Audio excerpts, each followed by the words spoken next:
So the mound builders, a lot of people talk about the mound builders, and a lot of people don't know who the mound builders are. But the people that are the mound builders, or descendants of the mound builders, are the Native Americans, especially on the East Coast. Your northeastern tribes, your southeastern tribes, and some of your midwestern tribes.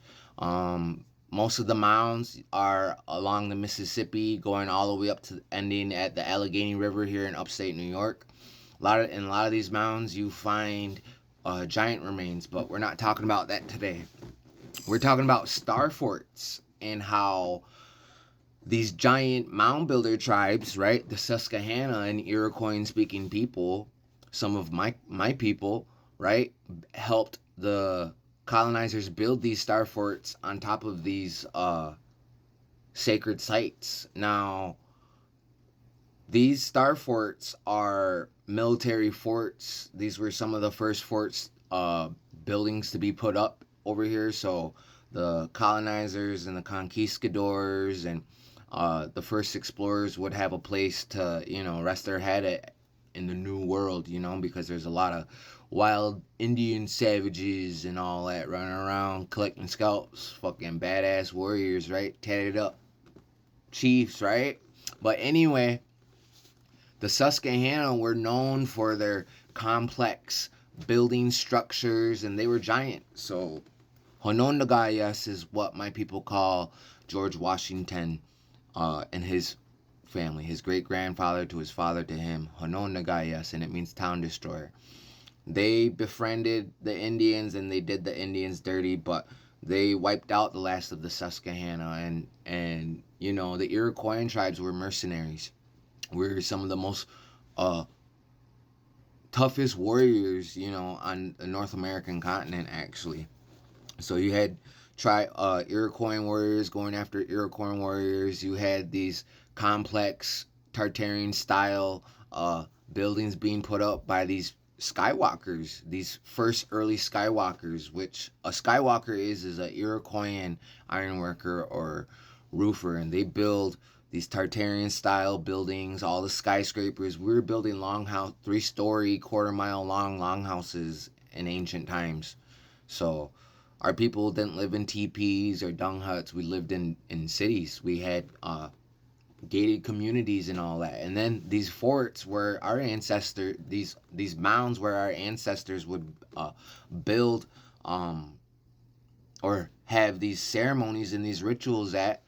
We had other enemies that would build mounds and all that. A lot of people say that a lot of the Druids and some of the, even like the Lamanites and Nephites, these Hebrews and all that, they claim. The Vikings also, a lot of people make claims to these mounds, but it wasn't just one group of mound builders. There was different types of mounds. So like these obsolete mounds in certain areas, they would, the colonizers would have the Susquehanna build these up. They would build them up on top of these mounds, these giant mounds. So the first one is Fort Jackson. This is a star fort built on top of a mound. The next one is Fort Ontario. So you can see how they use the land. These mounds would align with different star constellations at different times of the year. They would align with sunrise and sunset, as you can see. Fort Ontario is here in Oswego, so you had mounds all the way up in New York into parts of Canada, all over the world. Actually, you have mounds, and you had these star forts all over the world too, right? Tartarian Empire was everywhere. Now, Siberia and Mongolia, East Asia, was part of Grand Tartary, Tartaria. That's what the Wall of China is. The Wall of China, the arrow holes face China, right?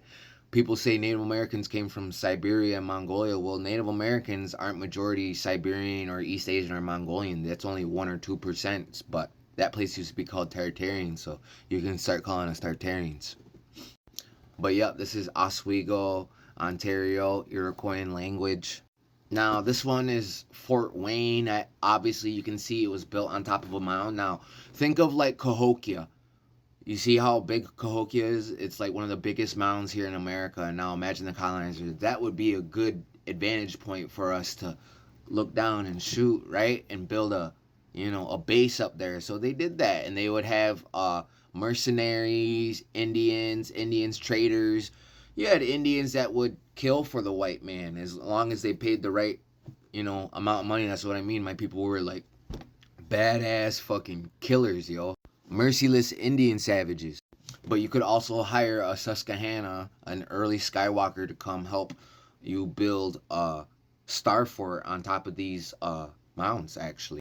Here's another depiction of Fort Wayne, and this is just 3 out of, I don't know, a couple dozen of these star forts and these military forts that were built on top of ancient Indian burial grounds. And the people that helped build these forts is what you would call a fucking Tartarian, a Susquehanna, right? A Susquehanna is one of those giant tribes. The Tartarians were giants. Susquehanna are Iroquoian speaking people. Iroquoian speaking people are known to be ironworkers, roofers, builders. We were people of the longhouse, Haudenosaunee. They build longhouses, right? And if you don't know what a longhouse is, it's a 2 to 3 story building that can be a mile long if it wanted. It goes by clan. So we were building skyscrapers horizontally at first, a quarter mile long. Now it's vertically a quarter mile long. And these are some of the first buildings here in America. You're probably wondering, why would a mound builder help a colonizer build a fort on top of their ancestors' burial grounds? And necessarily, it wasn't their ancestors' burial ground. As a sign of disrespect, like even in today's culture, you would disrespect your enemy's sacred spot. Even in today's graffiti culture, you see your enemy's tag, you go over there and you disrespect it and you tag over it. And that's kind of how it is with tribal culture. Even in today's gang culture, today's gang culture is very tribal.